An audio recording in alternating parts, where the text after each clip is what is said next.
I see us everywhere, my friends. Hey, hello, friends out there. This is the Product Boss Podcast, and we are going to be on air, going live, and batch recording a whole bunch of podcast episodes for the Product Boss Podcast.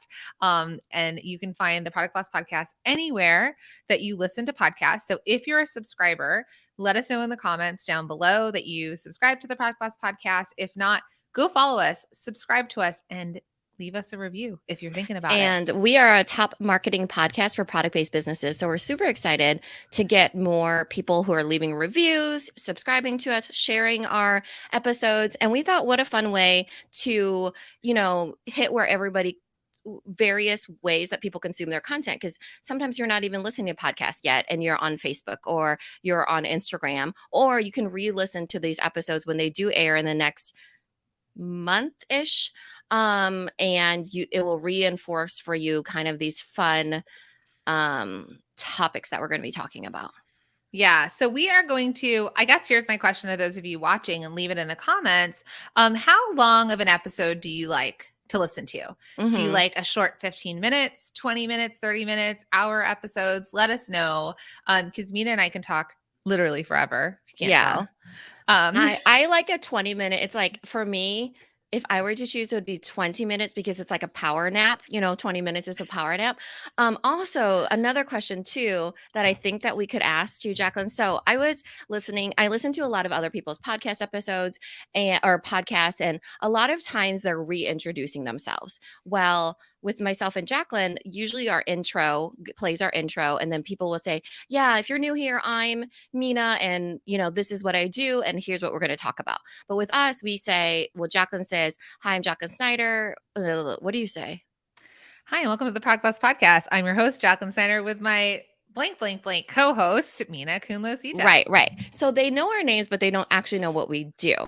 So because we are teaching our students, about messaging and reinforcement, all these different things, I thought we could switch it up to, okay, let me think about what it was. Oh God, she's going rogue over here. Okay, let's go. Yes. So it would be like, yeah. It would be like, so you would start with, what was it again that you said? It's like, I've never been here or something. Just started podcasting today. Welcome. Hey, and welcome to the Product Boss Podcast. I'm your host, Jacqueline Snyder, with my then you stop there. Co-host, Minna. Okay, so then you would be like, I'm Jacqueline Snyder, and I'd be like, and I'm Minna Kunlo-Sita, and we teach product-based businesses how to grow their sales, hone in their systems, and support their dream life. I don't know, like something like that. And today we're going to talk about Jacqueline, and then it throws back to you, right? So then people will know why they're listening. Okay, so let's try it on this episode.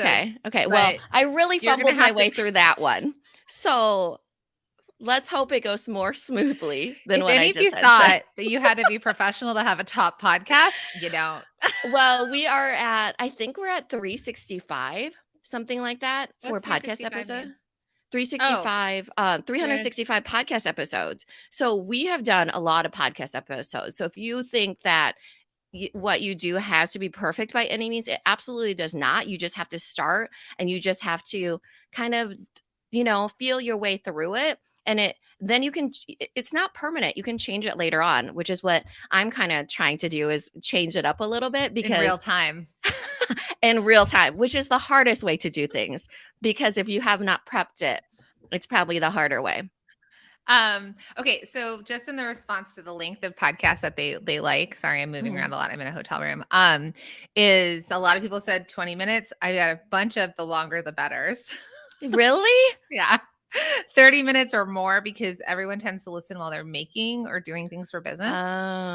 So it might be a different way. Like there's other podcasters that do short, because people are usually listening on their drives. But for us, we have a lot of people that are staying in one place that need their brain stimulated while they're making things or shipping and doing stuff. Or they need a laugh, or it's like junk food for the brain, but in an educational way. They're like us. They don't leave their house.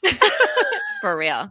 And you know what's so funny? So I got my nails done with my sisters, right? Because I invited them along since we were going to go to Arizona. I was like, I'm getting my nails done. Do you guys want to go? So one of my sisters ended up coming really late, and she didn't get her nails done. So when they went to my mom's house, My mom was like, my mom was doing her nails, and my sister, that didn't get it done, was going to do her nails, and she's like, "Well, you should have gotten your nails done and not Mina and Skylar because they don't go anywhere." And I was just like, does she know how many people see me on video I don't have every to go dang anywhere. time? Like, it's pretty much like I'm going to the World Wide Web. I mean, yes, you are not pretty much. You are on the World Wide Web with 13 people watching.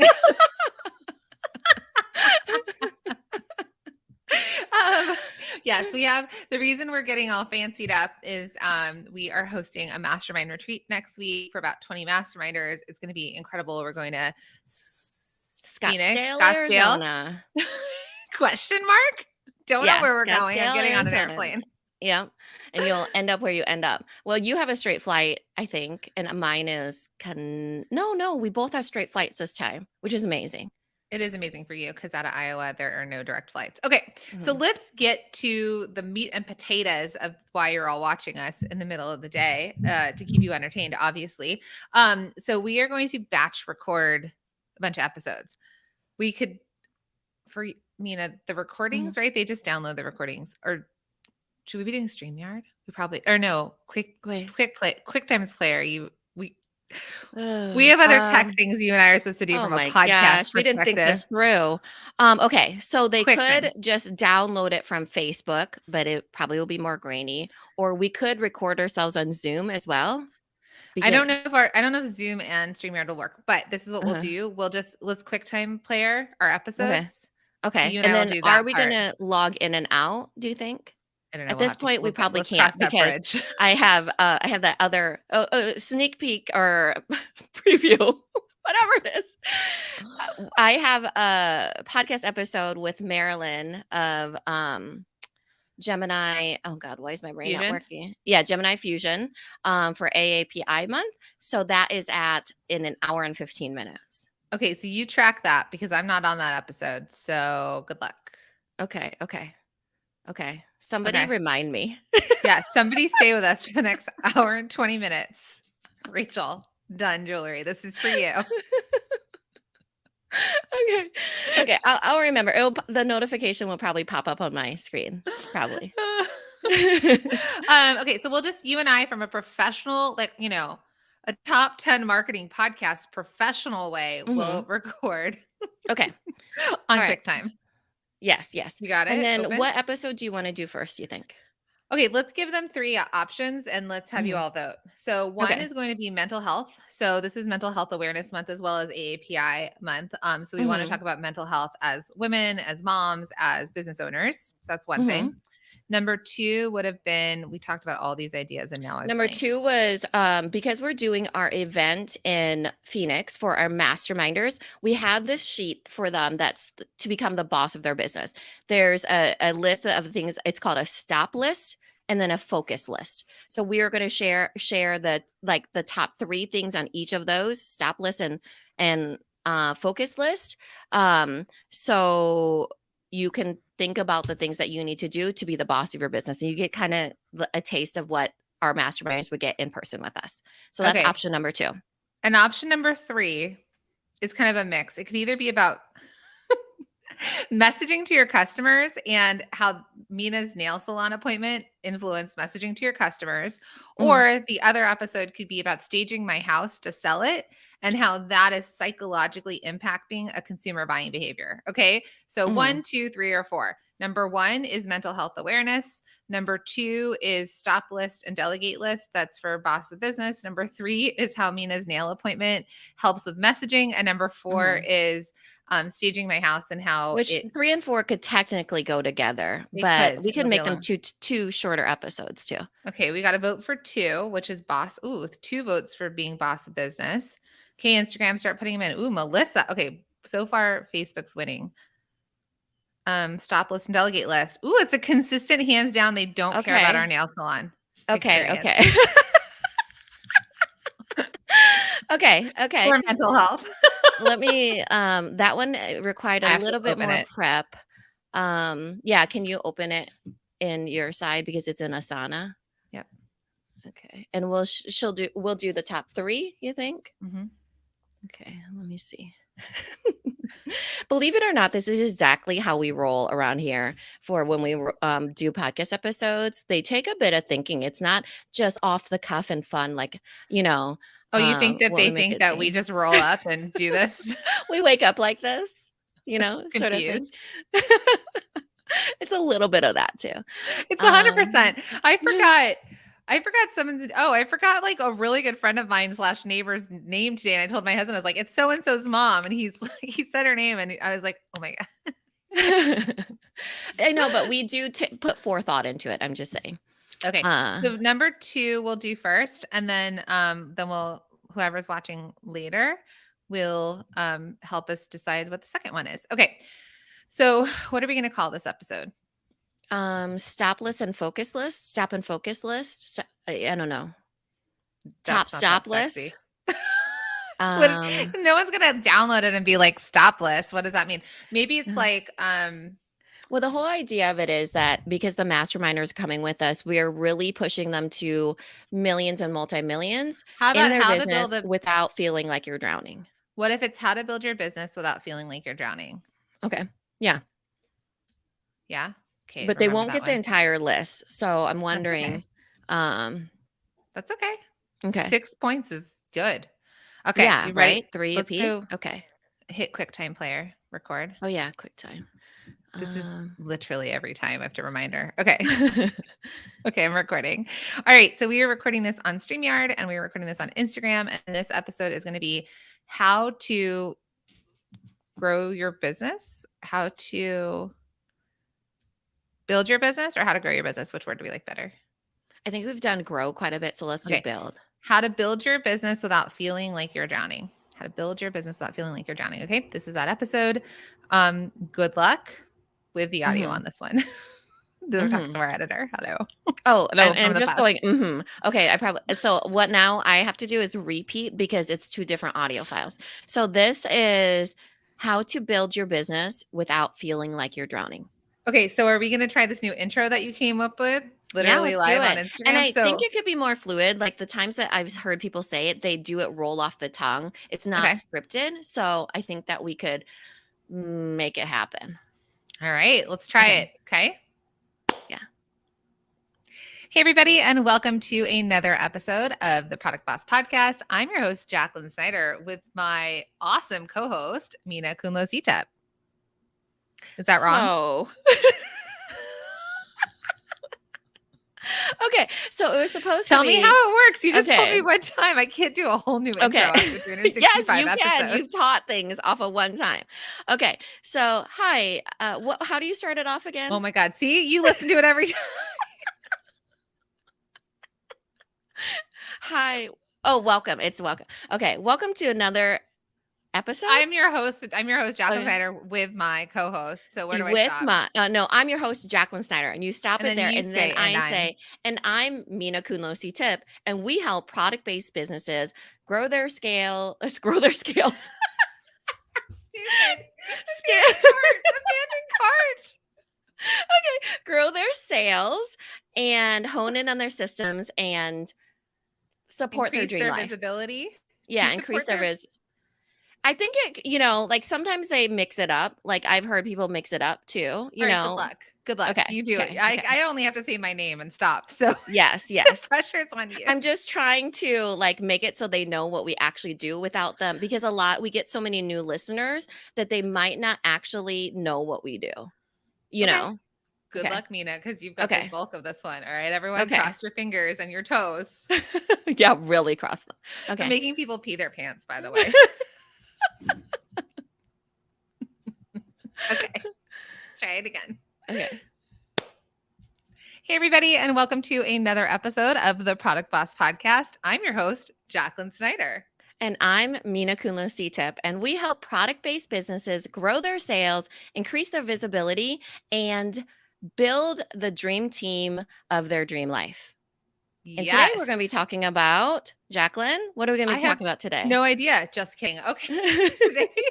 We are actually going to help. We're going to talk about how to build your dream business without feeling like you're drowning. So we're filming this live. We tried a new intro. So all of our friends that have listened, to our other 300 plus episodes, you probably have heard us with a different intro. So we're trying it out. So my friends that are watching live, go ahead and drop in the link or drop in the chat what's kind of making you feel afraid to grow your business, right? Because I think a lot of people, when they think about growing their businesses, and we hear this a lot from our students and our masterminders, is that if I continue to grow, if I scale, if I build this business the way that I kind of dream, I'm also going to feel like I'm drowning and I won't be able to get out of the day-to-day operations, right? I'm going to be in it and like I won't be able to come up for air. So let me know if that Yeah. resonates. They think it looks the same as it does right now.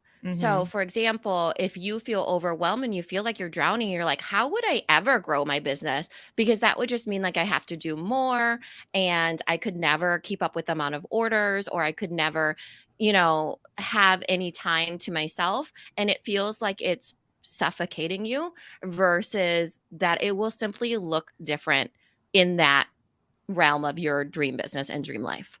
Yeah. And listen, I'm going to tell you that this feels this way no matter what stage you're in, right? No matter what There are stage. days that feel this way, yes. Yeah. And you could be running a multi-million dollar business and still have days where you feel really overwhelmed and you're like, what am I doing? But it's every level that you go up. So here's the thing. We support product-based business owners in our mastermind, and typically it's $250,000 in revenue a year up to multiple millions. Right now we have a lot of $500,000 companies, 750,000, 2 million, $3 million business owners that are in there, and they really struggle at these levels because for so long I really feel like getting to $250,000 you could probably do it by yourself or with one Mhm. other person, depending on the way that you've structured your business to really grow it. Now, when you start to hit $250,000, 500,000, million, multiple millions, you really have to start to build yourself as the business owner, the boss of your business, the CEO, dare I say.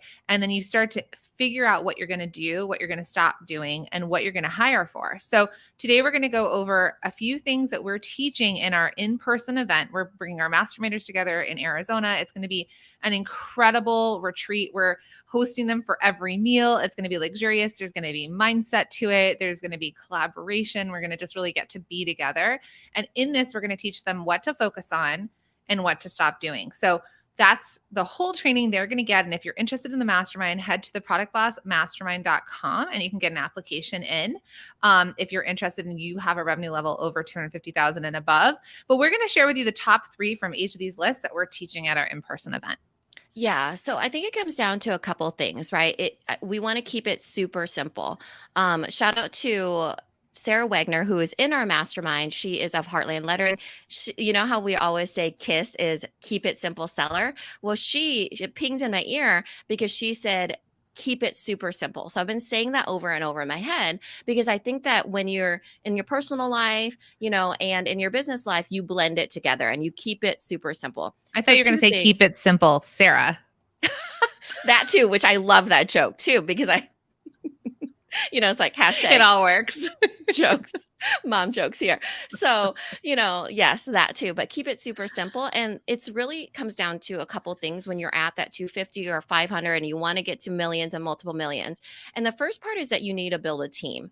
So there's day-to-day operations that make you feel like you're drowning. 100%. It makes us all feel like we're drowning. Let's call them the weeds, right? Don't get stuck in the weeds. And so you'll need to streamline and systemize those, and you need to build a team. This is what we're teaching our masterminders in the in-person mastermind retreat that Jacqueline was talking about that we have with them next week. We'll be talking about that part of it. Now, the second part of getting to that multiple millions without, or whatever it is, 500, a million. The second part of that is the seeds in my mind, right? You step into leadership. You step into being the boss of your business, the visionary, the CEO, whatever you want to call it. But in order to do that, you focus on the revenue drivers. And so that really is what we're teaching them as well. Now, can you do that in the day-to-day operations? You cannot. The day-to-day operations are really about day-to-day things. They're the weeds, the things that, keep things going. Whereas the seeds, the big things, the leadership, it comes from delegation. getting people to do what you want them to do, and they carry out the vision, because the greatest leaders are the ones that can have other people delegate for them. And so Or what we do for came them. do for them, right? Mhm. And they get to work in their strengths. So it's not anything, demeaning or anything. Like, don't get it confused with that. It's something where you're contributing, everybody's contributing to this business and this vision, and it feels really good.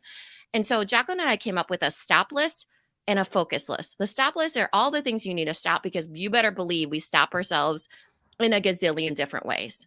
You know, we feel like we're drowning. So this is happening, and there's lots of things that you need to stop. And we came up with 10 things. Now, the focus list is, okay, now that you're stopping this, what do you start and continue to do? That's what you focus on. And it's much easier when you have a reference, a sheet like this checklist that we're giving our masterminders. And it's like 7 things that they're focusing on. So then that way it's like, okay, Jacqueline and Minna said to stop doing this. I need to stop doing this because I want to reach, 500, 1 million, multiple millions. And I need to focus on this. And that is why the lists are really important. Yeah, and I wanna say our masterminders, so if your ears have pinged because you're making the revenue level and you're like, "Oh, I'm interested in this mastermind, ladies. How do I get in?" Our masterminders do have teams. So at this revenue level, Mhm. they have either a couple people to full on teams and they're developing departments. But like I said in the very beginning of the episode is, and actually our friend Kelly Roach says this, is it's a boomerang. A lot of times we'll hire someone, we don't train them well enough. We send a whole bunch of things off of our plate because we're like, we don't want to do this anymore. We don't want to do this anymore. We've hired somebody, but it boomerangs right back to us as the business owners, and we're responsible for it. Now, in our mastermind, they're dealing with really higher level things where it's hiring and firing, right? Delegating, starting to get people to take over decision making versus just doers, right? There's people that you have to constantly be managing and telling them to do versus eventually hiring decision makers. So this is that first part though, because we always lean back to mindset. And I want you, even if you're not in a place, you're listening now and you're like, I'm not at that revenue level yet, but you'll pick some stuff up because even within our accelerator, so the accelerator are business owners that are making less than 250,000, or our students in multi-stream machine, there's a lot of mindset stuff that gets in the way of growing a business. And it starts with what the title of this episode was, which is like how to build your business to feel without feeling like you're drowning.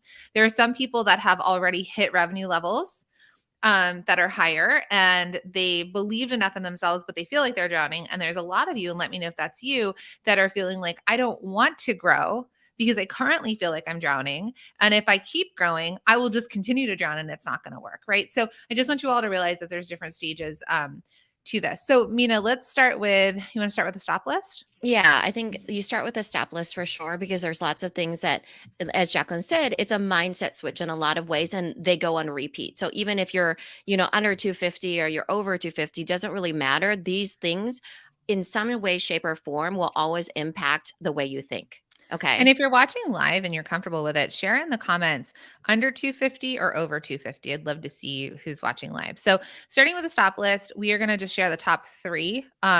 If you're interested in the mastermind, go to theproductbossmastermind.com. You can sign up and you will get access to this training when you do if you're accepted. If your application goes in and you're Yeah. accepted, you'll get that. And the worksheet, there's like red stop marks on there. Stop, stop Stop doing 10 this. Okay. times. So number 1 is stop stunting your own growth because it's hard to hire the right people. Yeah. Okay. I'll say Hard it to again. hire the right people. Right. That's a big thing for people. A lot of times you're like, I can't hire the right people. No one can do it as well as I can do it. It feels hard to hire. There's a lot of reasons and excuses for not being able to take something off your plate and to stop growing because it's hard to hire the right people. Yeah, that's the thing that will stop a lot of people. They feel like they're drowning. They don't know if they have the finances. They don't even try to look to see if they do, because it's just so hard to hire the right people. The Mhm. thing is, it's hard for everybody, and that will forever stop you if you let it. So the thing is, like, taking that limitation, that's a total limiting belief right there, of that, it's hard to hire people, but you truly are stunting your own growth if you limit the way you think and you give yourself the excuse of, I'm just not doing it because it's really hard to hire the right people. I don't even know if I have the money. Okay, well, what if it was hard for everybody? What if you eventually will find the right person? You got to kiss a lot of frogs, probably, or you might find the right person immediately. Who knows? And what if you did look to see if you could afford it? Oh, well, that's something different then, you know? And I work with, we work with people in millions to multiple millions. And listen, as product based businesses, we have a lot of cash out, right? Cash flow Mhm. for product development, for cost of goods. So sometimes if you're listening to service based people, it's easier to hire because there's not a big overhead. Product based business owners have a big overhead. Now, the level of those of you listening that are mastermind level, at this point, you've probably hired one or two people, or maybe it depends on where you're at, but one or two people that are assisting you. And we like to say your first hires are typically fulfillment or production. But where we're finding a lot of our masterminders get caught is they're getting caught in, still posting on social media, right? Mhm. They're getting caught in, let's see, I'm trying to think. There's people who are marketing. That's a big issue right now for a lot of our masterminders because things that worked are not working. So if they were running ads, and maybe they delegated out to an ads team and it's not working anymore. And they're thinking that they need to take it back on their plate, or maybe they're not going to do it. They're thinking about writing the emails. Are they writing the emails? Are they building their websites? But when you start to get into this $250,000, $1 million, multiple millions, you really have to get your head wrapped around the idea of hiring. Whether you're hiring a contractor, you're hiring an expert, you're hiring a team member for it, instead of saying like, I could just do it, or, it's hard to hire the right people that are going to get it right. We all made mistakes as we've been growing our business. And if you can train and onboard people in the right way, right, then you can not guarantee, but it will be an easier onboarding to bring someone on your team. I Yeah. think also they get stuck on hiring a second in command, right? Like we've had a lot of our masterminders that are $1 million and over that have a second in command where the business owner gets to be the visionary. They get to think of the big ideas. They get to think about like their marketing and their design and the things like that, but they have someone else that's acting as like a chief operations officer or a second in command. And that's the person dealing with the team members. And the business owner doesn't have to be the one that's managing the day to day. Mhm. Right, right. Okay, so I think we should move to the second and third and then do the start because I think you basically at a full scope covered a lot of the things. So if we go through the list, I think you all start to kind of reinforce the idea of that you do need to hire. You become a master of delegation, a master of leadership, and you step into building that vision from a leadership standpoint. You know, you built the business, you're the brains of the operation, and you that's what you do. That's your Mhm. role. Okay. So the second one for stop was stop thinking you have to do everything and that it's the only way to do things. So this hits on what Jacqueline was talking about is a lot of times we think we have to do everything and it's the only way to do things. When you hire on a team member, if you don't give them the proper onboarding but allow them to implement in their own way. So they stick with the guidelines, they stick with the SOP, the standard operating procedures. But is your way exactly like, do you have to micromanage them? The goal is no, right? You start with the process and they potentially improve upon it, you know? And it's kind of like you don't actually see the gaps and in a operating system, a standard operating procedure. Let's say this is how you ship something out. You don't ever see the gaps until somebody actually puts into action. Clarity comes from action and execution.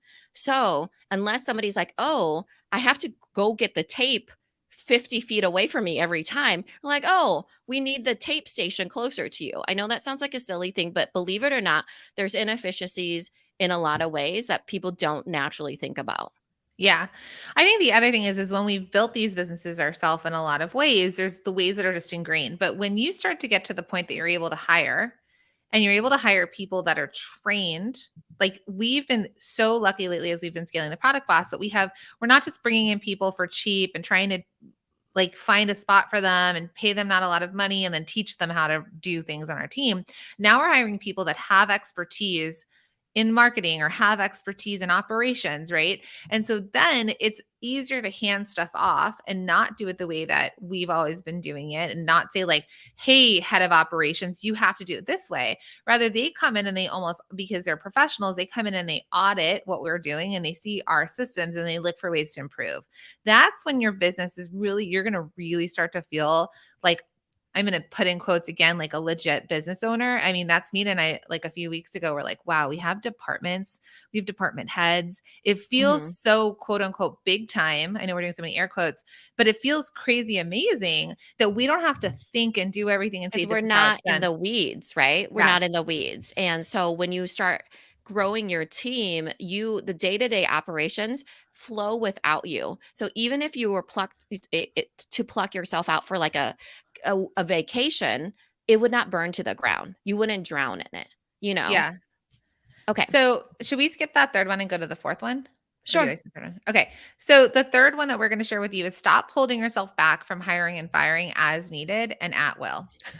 So I wrote this one. So based off of the fact that a lot of it has to do with mindset and thinking that you have to chase an employee or you have to make them want to love you in order for them to stay, and the business gets a little bit diluted and the team does. But the thing is, when you're the boss of your business, you have to be willing to hire at will and fire at will. And it has nothing to do with that person. It has to do with the fit and honestly the timing and the season in life. So because like sometimes like the best thing you can do is bless and release them. You Mhm. know, it's Yeah. not their season of life like to be in your business and contribute in the way that they want to, or you're not a good fit for them. So I think that people they get tripped up. They get confused in their own thoughts because they're like, "Oh my gosh, I need to pay their bills, or I need them to pay their bills, or I need them to stay on the team." It just gets so heavy, and then that's what stops you. But Yeah. I think from the hiring perspective, a lot of times we're afraid to have higher expenses to hire or to even hire someone qualified that will really. So I have one of she's a old mastermind of ours that I coach, but one of the biggest things is she was approaching 1 million and now she wants to hit 2.5 million this year was getting her to hire. So she had, young women that were post college that were kind of doing things. But as we were scaling this business and really turning it into this like really well established brand, we had to hire a designer, someone who was a designer that had worked for other companies that also fully understood production and development at the scale in which this clothing company works. Now, that's an expensive person. That was like a $75,000 person part time.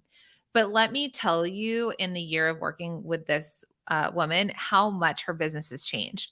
The up leveling of the brand. That $2 million, 2.5 million, 10 million is completely possible because instead of just kind of like, I don't know, duct tape duct and chewing taping, gum yeah. I this call it company together. Frankensteining it together, because you Yeah. Frankenstein it to a certain point, and then you have to hire the people that can do what they do best. And pay, and you wanna pay for the level, the quality, the talent. You're paying for the talent. And so that's, and I'm gonna say Mina and I are both, we've done this as well, where we weren't, as we were growing our business, we were afraid to pay for the talent. We're like, "We can't afford a COO at this amount of money." Like, it was overwhelming that we thought, but it was really a mindset thing. And if we hire that, how much easier our business feels. Now, the flip side, which we deal with a lot in our mastermind, is firing. We had a masterminder that wouldn't go to her office on days that a certain woman was working there because they got into such conflict that the owner of the business didn't show up at work because of someone who worked for her.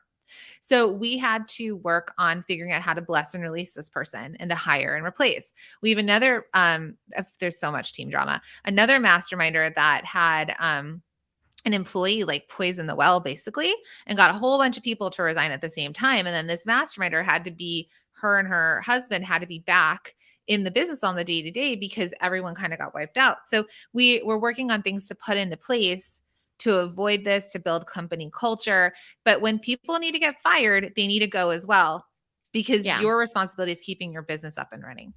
And it's a skill, right? Learning how to fire and learning how to hire is definitely a skill. Nobody is great at it from the get-go, nor are they get good at it all the time.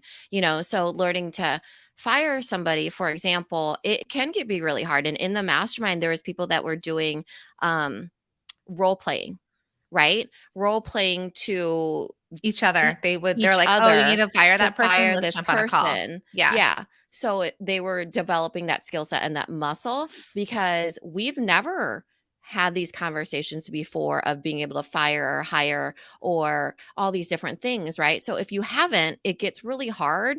And if you practice it, it gets easier and you have to do what you need to do. And a lot of times everything is fine. It works out just fine.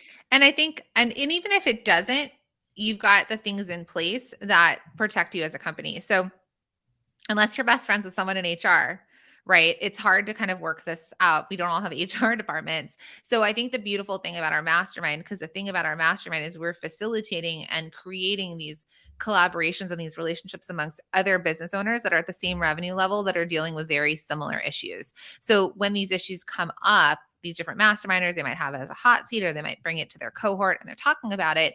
The whole group will collaborate with each other and say, "Oh, I tried this. Oh, I have this employee manual in place," and they'll share the employee manual. Someone, a couple of times people have said, "Oh, I'll jump on a call with you and let's like role play out how to release this person, let them go." There's just a lot of collaboration. And I think that's the beauty of the mastermind because at this level of business for our masterminders, there's not a lot of people to sit down at the table with and say all these things that come up as business owners and that you need that support, whether it's mindset support, friendship support, business support in making these big boss decisions. Yeah, it's a stop list for a reason. It's really hard to do to stop doing something that you're inclined to do or tendencies to do. So, those were the top 3 that we shared with you. Our masterminders will get the 10 that we put together. And I think for our focus list, there's only 7 on the list. Maybe we should just do the top 2 or the number 1 and 3 if you want to read those over. Yeah.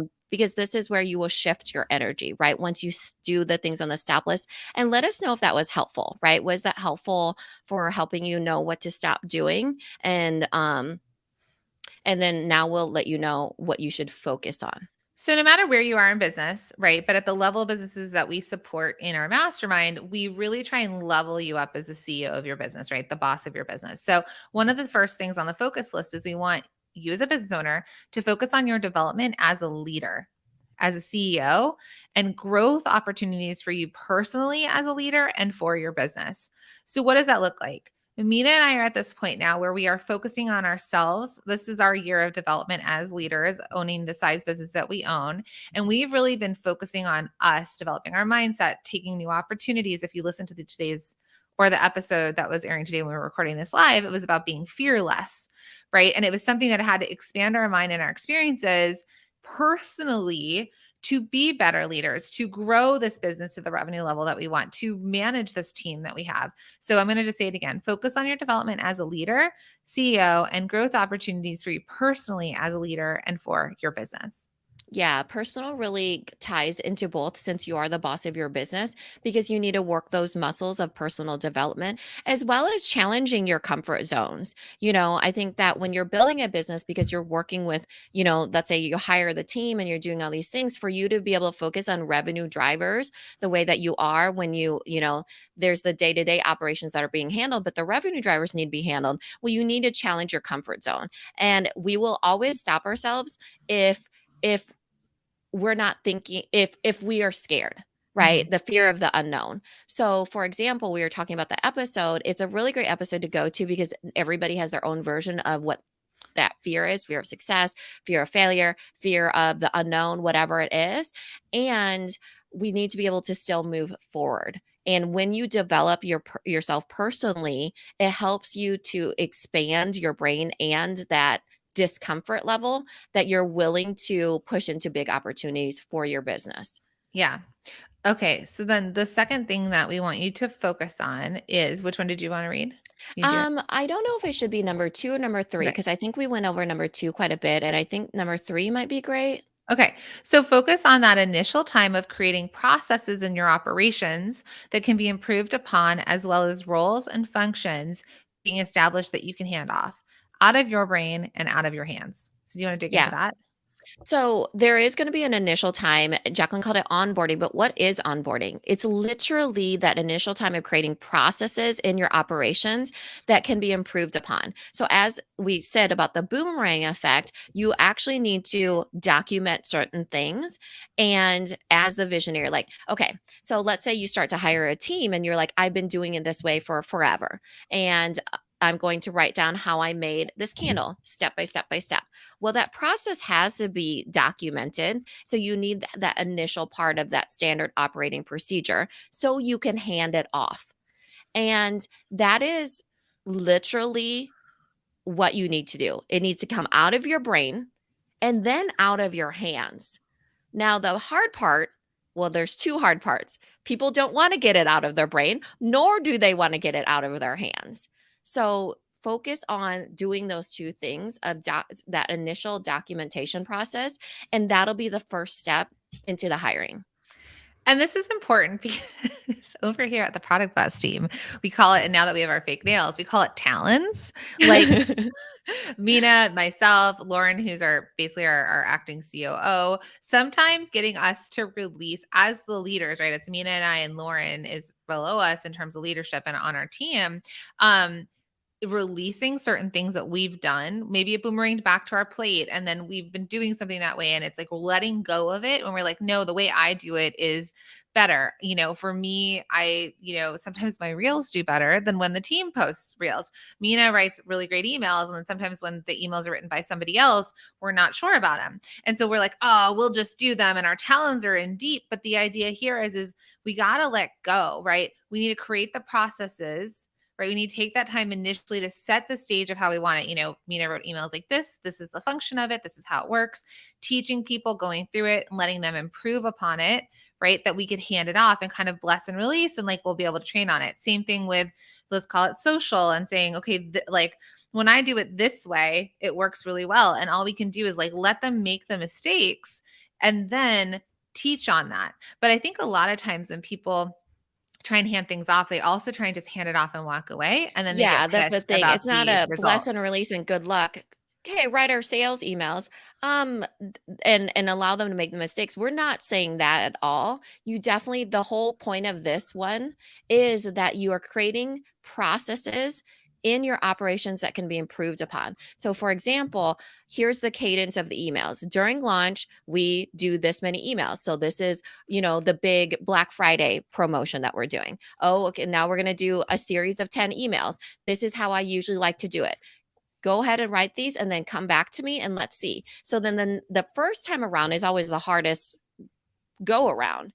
Then in the post launches and stuff like that, it will be handed off to them.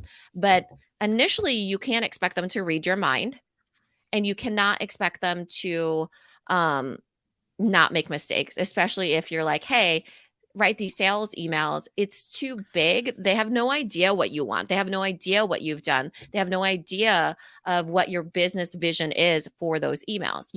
It's not just a handoff, Yeah. because then it will boomerang back to you. Right. So that's what we want to focus on, right? And Mhm.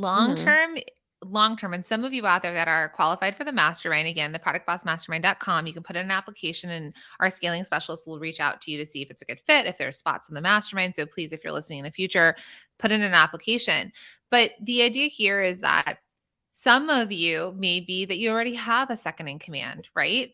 But maybe there's not processes in place. Maybe the operations aren't happening well, because I'll tell you now that we've created these departments within our business. We have department heads that are now in charge of creating processes and operations, and then training the team members underneath them. So long term, this is where, when you're all afraid of growth and you feel like you're going to drown. And so all of my businesses that are listening that are not qualified for the mastermind just yet, right? You're making under 250, but you're thinking, okay, this is maybe a little bit bigger than where I'm at right now. I'm not in the place of hiring. I want you to listen to what we said, because you can see that there's all this potential out there, that what your business looks like today is not what your business is going to look like when you hit these revenue levels that you maybe dream about.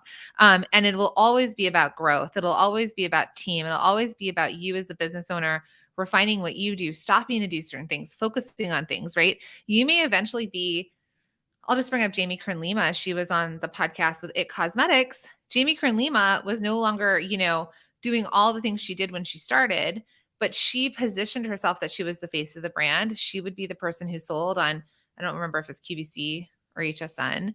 Um, Mhm. and so what she stopped doing in the day to day, she probably even stopped doing her finances and had someone in charge of finance, and she just got reports on it.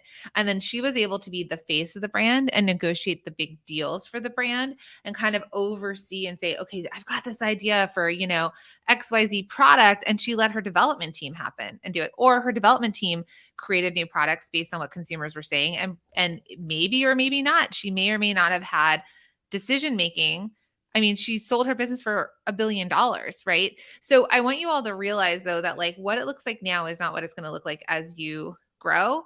And there's so many stages to it. And eventually you may not have to make decisions within departments at all, but rather just look at a CEO report and just know the health and status of your business. Yeah, and we're talking really big business here. We're talking Yeah. multi-millions, and I know some of you might not even want that, right? Because even thinking about like having to manage teams, I know it can get overwhelming to a lot of people.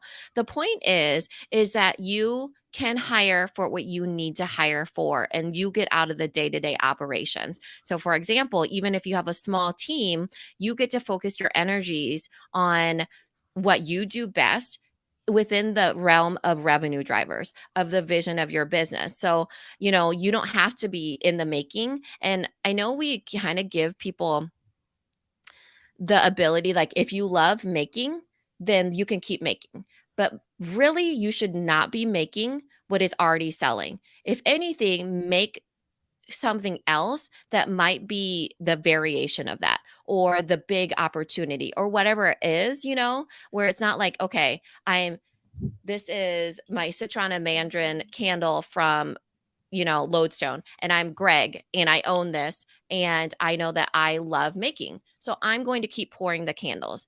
Now imagine if I hired somebody that knew all day long how to create this bestseller and did it for me. Then the room and the space that I have in my brain would lead to something else. So even if you love making, use the brain power to make in a different way that could potentially grow your business in a better way. Does that make sense? Yeah, so it's like the vision, like becoming the visioning person. So maybe Greg's superpower is that he understands scent, like blending of scents. You know how there's like perfumers that their noses are, they'll like insure their noses because Yeah. it's their sense of smell. So then let's say that's Greg's superpower, and he right Mhm. now he doesn't need to hire yet for the perfumer, but he's the one who's like the development of the brand and the aesthetic and the scents. Then that way Greg has a space now to go into his office because he's got a whole new warehouse, by the way. But let's say he sets up this beautiful office and he has all his scents, and he could really spend some of his days like mixing scents and trying them out and then fleshing out new products and then give it to the person who's in production. And that person in production can just pour the candles, do the production, and get it out there. Because if Greg's all day every day pouring the candles of the thing that's already selling, where does the development happen? Where does the inspiration happen? Does that make sense? So Mhm. I think that was a great example. So I hope that this helped. If you have your ears pinged, you're making over 250,000, half million, 750, a million, 2, 3, 4. We've had $15 million companies in the mastermind. I would tell you to go check out the productblastmastermind.com. If you want to get an application in, you can always send us a DM that just says mastermind. And our scaling specialist will touch base with you and see if it's a good fit and how we can help you scale your business. So thank you, everyone. And we'll talk to you next time. Yeah, thanks everybody. We hope to see you in there. All Okay. right. So, Now quick we have to time name done. that. 36 minutes. Oh my god. Well, 5 of those are us messing up the front end. No, it wasn't. I was like 90 seconds. Okay. So this will be called Stop stopless. Yeah, list. Yeah. stop. Okay. So we have to name these for our podcast producers to know which audio is whose, and we have to like put our names on them. So that's what we're doing right So now. stop list _ Jack. Okay. And mine is I put stop _ Minna, but I'll put them in the same folder. It's fine. Okay. Okay. Okay. Second runner up. What do you all want to hear and know about? Should we do mental health since it's mental health awareness? Oh, thank you, Rachel. I have 20 Thank minutes God remaining. Rachel's paid and she's a full-time job and she's Uh, looking at your time. yes, yes. Okay. So, yeah, probably 25 minutes I have left because I'm supposed to do hers at I'm gonna look 11:30. at the actual calendar and tell you how much time you have because that gets confusing. Yes, you're starting at the 11:30, 30. right? Yeah, so you have Yeah. a half hour. Perfect. Okay.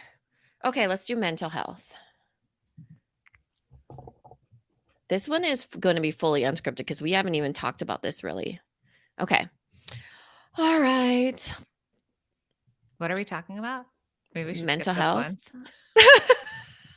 Well, I think we were going to talk about Mental Health Awareness Month and how we are. I do think that it's more of a conversation in entrepreneurship than it's ever been.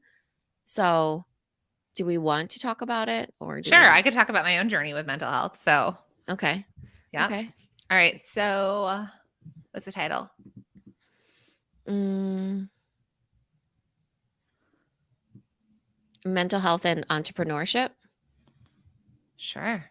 You know, All I don't right. know. TBD. Yeah. TBD. All Okay. right. Okay. Do you have a new QuickTime up? Yes, I do. Okay. I'm gonna hit record.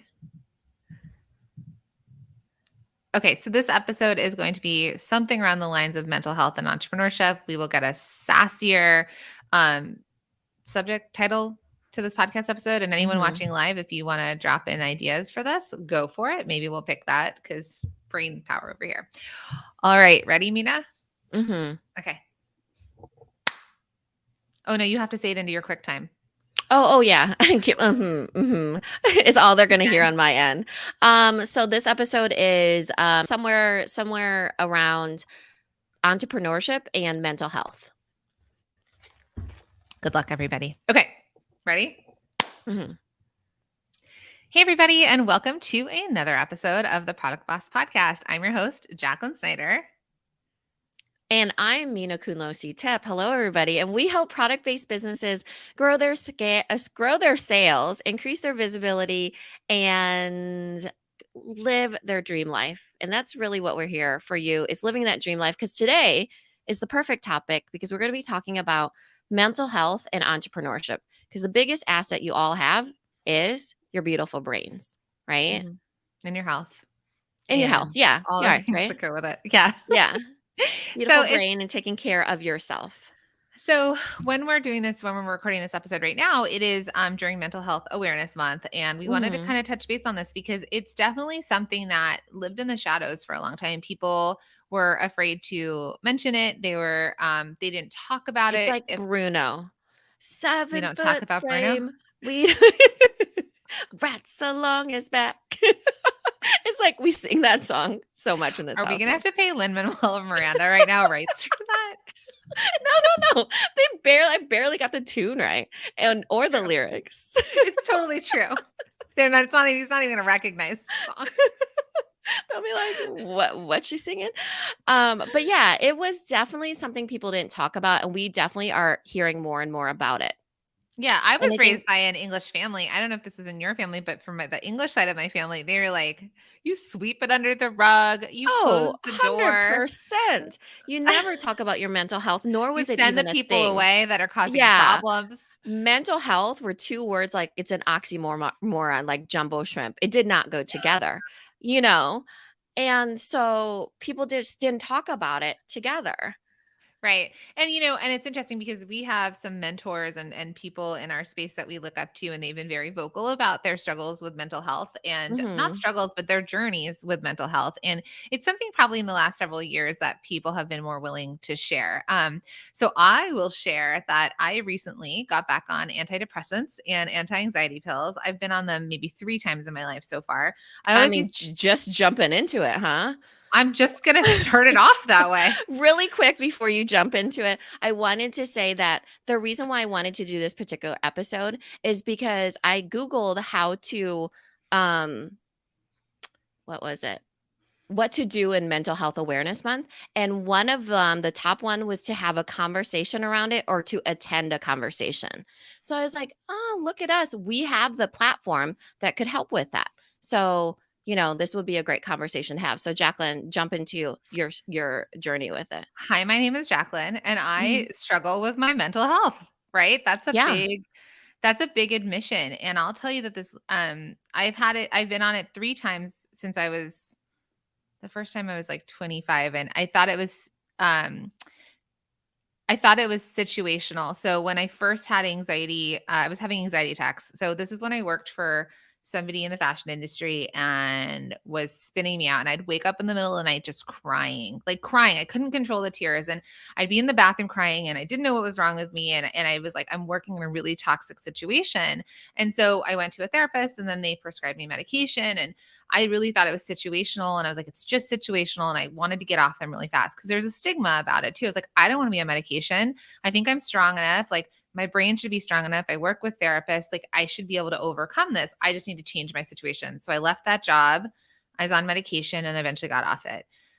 The next time I went on it was when it was I had 2 kids. My daughter was about a year. So I actually found out that you can have postpartum depression like starting at 6 months. Postpartum doesn't happen.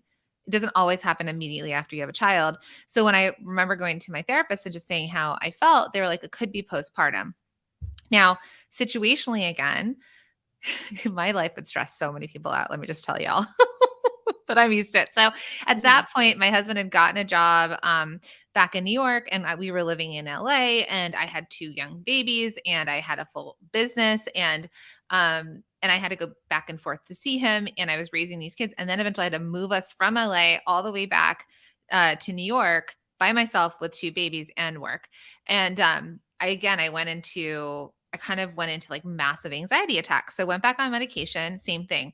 Once I got to our new house on the East Coast, I was like, okay, now my situation's fixed. And I weaned myself off of the medication, right? And this whole time I've worked with mental health experts. So like therapists, life coaches, psychologists, psychiatrists, all the things. Like whenever I feel like I need it, I've always been open since I was 18 and I can make decisions for myself. Because remember, my family wasn't all about mental health support. That I've been doing it. Now I'm back on them and I got back on them last year.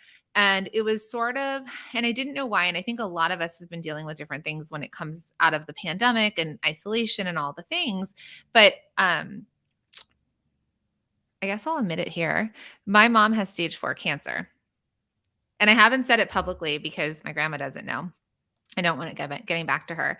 And that has been like a massive thing for me where it brings up a lot of like things from my childhood and then living so far away and all of that. And so that was actually speaking now, I'm going back to Los Angeles. We're moving back. And I feel like I wouldn't have been able to come clearly to these decisions had I not had the help of this medication that's really keeping me from sinking too low. But I say it feels like I've got a life vest on. So I'm able to bob easier at the top of the water versus sinking really low.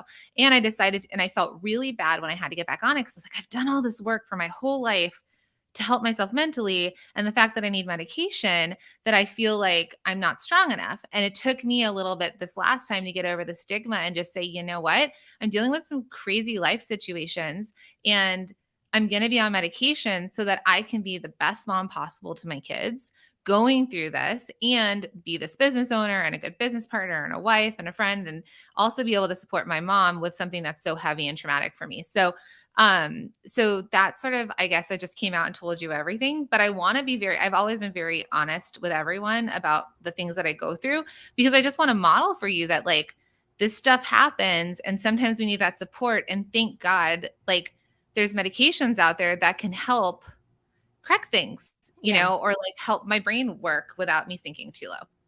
Yeah, for sure. I think that there has been a stigma for a really long time, and coming out of 2021 and 2020 itself, we all have gone through a trauma. We've gone through a crisis. So it's a financial crisis, a economic crisis, a health crisis, a mental crisis, so many crises, and we don't actually know how to handle it mentally and physically.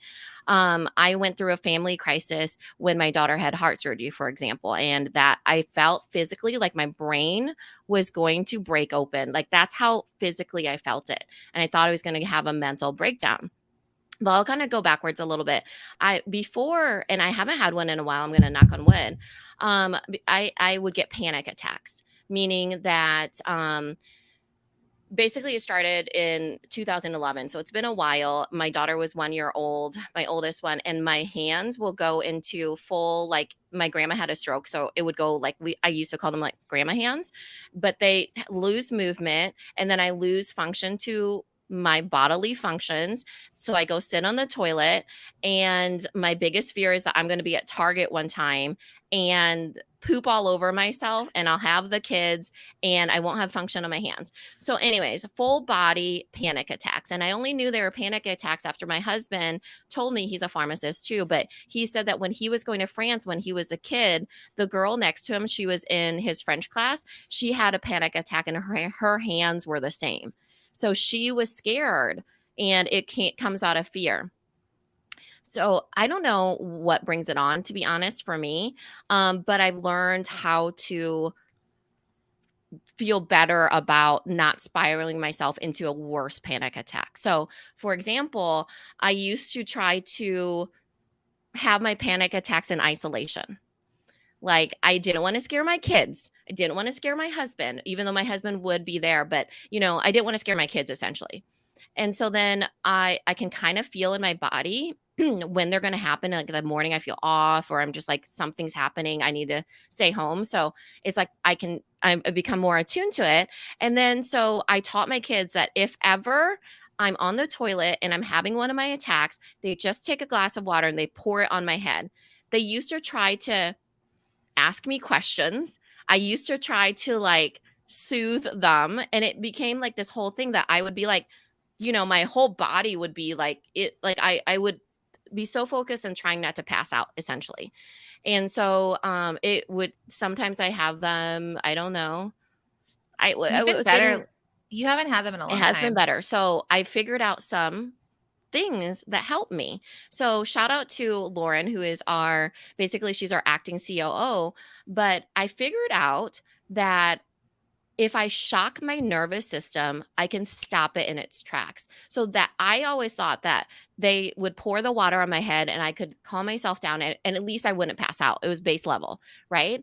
And then she was like, well, my, I don't know, neurologist or somebody told her that if you hold an ice pack to the base of your head, that will stop your nervous system from freaking out. So that's what I've been doing. And then when she told me that, it happened to be winter time. So anytime I felt like I was going to go in a panic attack, instead of going on the toilet, I'd walk outside. And Iowa winters, we're talking like it would be like negative degrees out, but it would shock my body. It'd be like, oh my gosh, and my nervous system. And then then the other thing too. So I have an ice pack. I would walk outside, or get this. This is coming full circle for those of you who've been following us for a long time. I take my freaking roller, Ice my roller. ice roller, onto my face. And so, if you've ever heard our story, the ice roller is something we use all the time where everybody has their own sphere of influence. And I learned about it from one of my high school acquaintances that I saw them using this ice roller, and I bought it. And you can see the trickle effect of being known for something, right? So this ice roller back into my life again, that I use it almost every day in the morning, of kind of calming down my nervous system and shocking myself awake. And that has really helped. So there's lots of things that have sent me into panic. For example, I think that honestly, they have a lot to do with me being a mom and kids and being fearful. So for example, and then my hormones. So then like I went into postpartum depression, but that was because my daughter was 4 months old. And then she had heart surgery. We lived at the, hospital. Hospital. And then my other daughter started kindergarten at that time. And then for the first 10 days of her being post surgery, I couldn't hold her. So I had to soothe her from the bedside, but she's 4 months old. So she's scared. And then so then they had to sedate her and strap her down. So her arms and legs were strapped down. It was just a lot. And so I feel myself getting worked up even just I know you talking can about hear it. both of our voices have cracked in our So it's a lot. And I feel like mental health has been something that we all have to navigate as women and as entrepreneurs. So being partners. But I will tell you, here's the thing that really is an aha moment for me: when you're having people that deal with mental health, and or you are dealing with mental health, you focus on the support, not on the solution. So a lot of times people will try to solve it for you, right? Do this, try this, blah, blah, blah. But if they feel supportive and they just hear and listen to you, it almost is better that they create the space for you to do that for yourself, because you need to probably go through your own therapy or figure out the things for you, or it's a slower journey. And so focusing on the support versus the solution has been something that I've been shifting my brain to when I'm helping my sisters, or I'm helping fellow entrepreneurs, or talking about mental health. And I just create the space to listen versus trying to solve it for them. Does that Mhm. make sense? Yeah. So, these are our own personal experiences, and I think, and someone, Olivia on Facebook has been writing chats, because we're filming this, we're doing this live, and she says, my mom is a psychologist, and we were just talking about this yesterday. The thing about the stigma is that it keeps people from seeking the help that would make them feel much better. When the truth is that pristine mental health is very rare, and it shouldn't be stigmatized to get help for yourself if you need it because most people do. And I think that is a big thing. So, Yeah. in the world in which we live in right now, where it feels like there's crisis after crisis after crisis, and part of that is the Hmm. news cycle, but it's like the hits don't stop, right? Yeah. And we went through this global crisis together as humans. We went through the pandemic, we were isolated. There were things, women were hit pretty hard, because women, I remember one month, 800,000 women left the workforce. They had careers and they came home and they took care of their children, and a lot of identity was lost in that too. So the thing is no matter what, you could have something very traumatic. I had a very traumatic childhood that I thought was, a big issue for me. I thought that was the reason I was having all these other things coming up in my adult life. But there's things, or there could be something traumatic like Mina had with, her daughter, or it could just be the way that your brain is, right? Some people Hmm. need medication for cholesterol because it's genetic. Some people need thyroid medication. Some people need medication for their brains to just function a bit better. So I think the thing that's cool about this day and age is that there are ways that you don't have to find a psychologist by like having to go, or a psychiatrist by having to go find a doctor somewhere. You can Hmm. go on BetterHelp. You can Yeah. go, Which I love their commercial. So if you've been seeing more about it, that's one of the best things that came from the pandemic, honestly, mhm. is the fact that we learned how to ask for a help. But BetterHelp, one of their commercials is this guy, they two people jump out of the plane and his parachute can't open. And she's like, "Here, just grab my hand, just grab my hand." And he's like, "No, I'm good. I'm good." You know? And then it's like BetterHelp. It's okay to grab somebody's hand. And then there's another one where the guy is drowning, and she's like, "Here, take this." And he's like, "No, no, I'm good. I'll just keep swimming."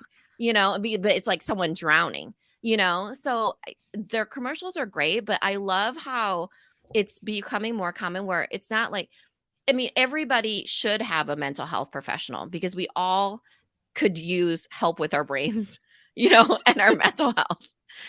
Now we're not doctors, we're not prescribing, but and I Yeah. think, and I actually got on my medication this last time because a big thing that was coming up for me was that I couldn't even it was so stressful to find someone to go to for medication that I kept spinning out. And I do work with a life coach, and I could work on my brain, but then there's also situational stuff, right? So I think I was trying to find the other one I went to, but I was on BetterHelp, and then uh another one. I tried out a few.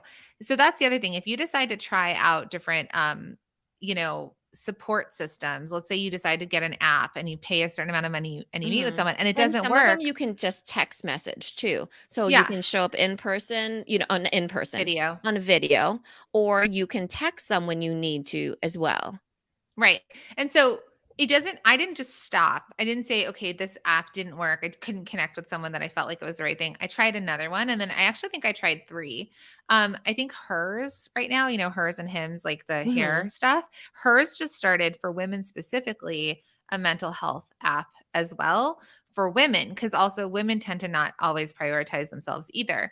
So the idea here is that you can be highly successful. Can I do you think it's weird to share my hypothesis? Okay, this is super, like, this is not obviously What is scientific. it weird? If I I had to don't know start it what that it way, is. don't judge me, but this is the way my brain works. Non-scientific, but human evolution, okay? So I feel like a lot of us have anxiety. I feel like a lot of very high functioning people, especially entrepreneurs, have a lot of anxiety naturally. This is my opinion. And part of the reason too is I feel like back in the day when we were cavemen and we were living in caves, the people who were more aware of the bears outside the caves, like they were the ones that were like, can't sleep, got to sleep with one eye open so I don't die from that bear. I feel like genetically we carried on anxiety because the people that were like, I'm chill, I'm not worried about the bear, they maybe got eaten. This is my psychology. This is my hypothesis. Mhm. So I feel like more people now have higher anxiety. Obviously, it's situational as well, but I feel like some of it was bred into us because of the idea of humans like evolving and then where we are now. That's Yeah. again I mean, for non-scientific. sure, we are, like we want to survive, so Right. there's fight, flight, or fix. So oftentimes we go to that. I think that what happened when the pandemic happened was that our bodies and our minds went through a trauma. And even though people could handle it mentally, your bodies and your minds are connected. So you probably couldn't handle it physically, And so then, like, it's like your body catching up with your brain. And so your body's telling you something's wrong. Panic attack. Here you go. This is my way of signaling to you there's something wrong, you know? And so then your brain's like, "Oh, what's happening?" You know, there's like trauma in my body and in my brain, but I don't know how to process both, and I need help with that. And I think that that's one of the best things of coming out of, learning how to ask. But here's the takeaway that I want you all to take from this episode is that you need to become an advocate of your own health, your own mental health, whatever that looks like for you.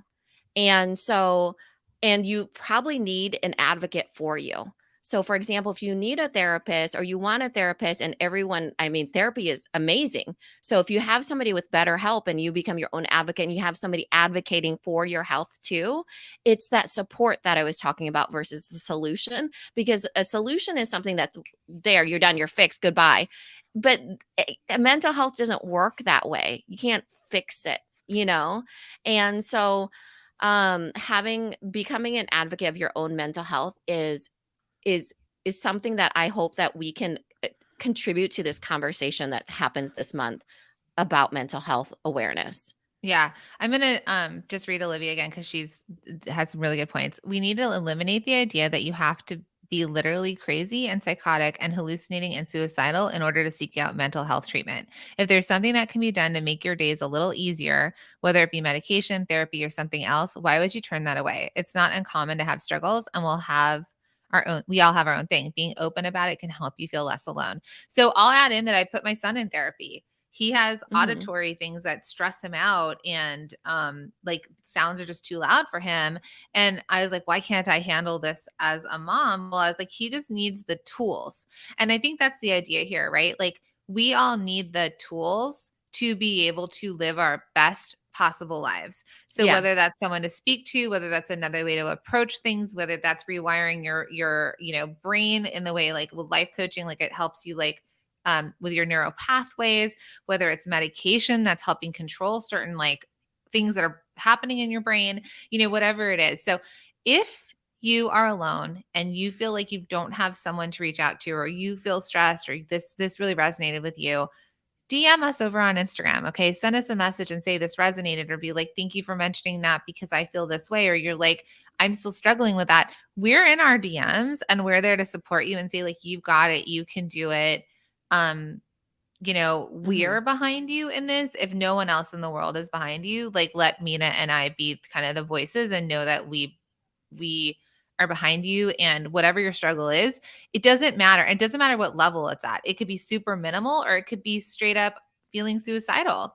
I've had moments of feeling suicidal, and that's when I've hit my really big lows, right? So, and then getting on medication has made me a better mom where I've been able to be happy, where I've been able to sustain the days where I don't freak out on my kids and yell at them and then create traumas for them because I couldn't like my body couldn't handle it either, right? Yeah. So we want to be there for you as well. Yeah, and anti-anxiety medicine has been around for ages. So that's the thing is that this is kind of what my husband tells me all the time when I'm like, not wanting to take medicine. He's like, well, this has been around for a long time, or this hasn't, or whatever. So it makes me feel safe in taking it. And so whatever you need to do, you do, you know? And the thing is that when we're thinking about mental health and opening up this conversation about it, it is like what Jacqueline said. It's, working your way through it, finding the right support, getting the right tools. And what does that have to do with entrepreneurship? Well, a lot of us, because we're entrepreneurs, our brain never stops. It just doesn't stop. Like even me, compared to my husband, who is also an entrepreneur, as a woman, my brain for sure does not stop. So as a woman entrepreneur, I'm thinking about the kids, I'm thinking about the house, I'm thinking about, the Your two team. businesses. Yeah, I'm thinking about the businesses. I'm thinking about the future. I'm thinking about right now. My brain literally does not stop. And so when you're an entrepreneur, a lot of the inclination is to fix things, or it's to pivot like, oh, I'll just avoid it, or I'll dump myself into my work. And that's why it's super important for us as entrepreneurs and, and women, to be honest, is that we take care of ourselves and we take care of each other. And that's why this opening up this conversation and sharing our stories feels like our way of impacting this month in particular, because it's all about awareness. It's all about, can we destigmatize? Yeah, That's you not the got right it. word. Yeah. Pulled it Good right out job. of my Good job on the big word. destigmatize mental health, like advocacy on our own part, and just, be there with each other, not in like collaborate, and you take care of me, I take care of you, and, leave that room for each other to support each other. Yeah. So thank you. Rachel has stayed on literally to give you your time warnings. I love it, Rachel. Thank you. So thank you everyone for listening to this episode. I hope it helped some of you out there in terms of just feeling not alone and seeing, Minna and I, that we can create. We both each have two successful businesses, two kids. We're married. We go through life, and we also we have our own things that we deal with, right? I'm not even going to say issues. We have our own things. It's life. And so admitting it to all of you here, admitting it or sharing it, I guess, is more of the thing to know. And we really want you to also find the support that you need as well to keep going. So I'm glad that and thank you for creating the safe space for us to have this conversation with all of you. Yeah. Thanks everyone. everybody.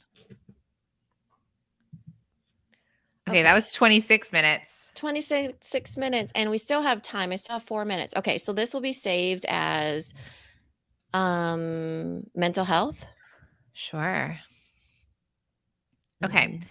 So friends that have been on with us, Minna is going to jump back on, and she's doing an interview for AAPI with Marilyn in just a few minutes. So thank goodness Rachel was here to make sure that we stayed on track.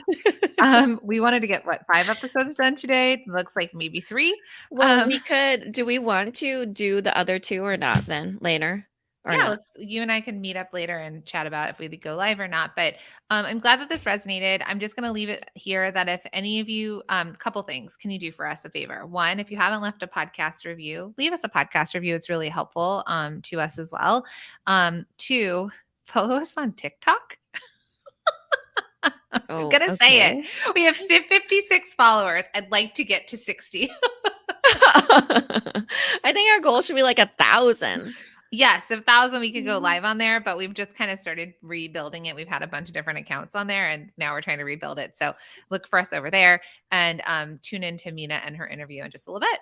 Yeah. So I'll see you Bye, all everyone. back on here, and we'll talk to you later. Thanks, everybody. Bye.